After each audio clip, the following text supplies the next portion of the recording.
Back to our channel. இன்றைக்கி evening snacks பார்த்திங்கன்னா கோதுமை மாவு வச்சு தான் இந்த கிரிப்ஸியான ஒரு ஸ்நாக்ஸ் செஞ்சேன். இது பாருங்கள் எவ்வளோ முருவலாக வந்திருக்கு, சாப்பிட்றதுக்கும் நல்லாயிருக்கு.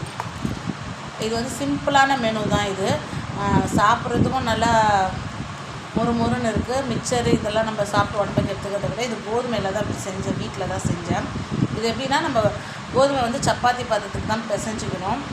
அதுக்கு முன்னாடி வந்து தண்ணியில் வந்து ஹீட் பண்ணிவிட்டு நம்ம வந்து முறுக்கு சுடுறதுக்கு போடுவோம். எள், சீரகம் இதெல்லாம் போடுவோம். ஸோ வந்து அதெல்லாம் போட்டுட்டு காரத்துக்கு கொஞ்சம் மிளகாத்தூள் இதெல்லாம் போட்டு தண்ணி கொதிக்கும் போது எந்த அளவுக்கு நம்ம தண்ணி ஊற்றினோமோ அந்த அளவுக்கு வந்து மாவு போட்டு அதில் அப்படியே ஹீட்லேயே பிசைஞ்சு அப்படியே ஒரு இடத்துல வச்சிடணும். கொஞ்ச நேரம் கழிச்சு அதை சப்பாத்தி ஒரு பிளேட்டில் வந்து எண்ணெய் தடவிட்டு சப்பாத்தி மாவு அளவுக்கு வந்து ரவுண்ட் பண்ணிவிட்டு நீட்டாக கட் பண்ணி அதை வந்து நம்ம எண்ணெயில் பொரிச்சு எடுத்தோம்னா ஈவினிங் ஸ்நாக்ஸ் ரெடி. சாப்பிட்றதுக்கும் நல்லாயிருக்கு. சவுண்ட் எப்படி வருதுன்னு பாருங்களேன். நல்லா முறுமுறுன்னு இருக்குது. பசங்க நல்லா விரும்பி சாப்பிடுவாங்க. நீங்களும் இந்த ஹெல்த்தியான ஸ்நாக்ஸை பசங்களுக்கு செஞ்சு கொடுங்க. தேங்க்யூ.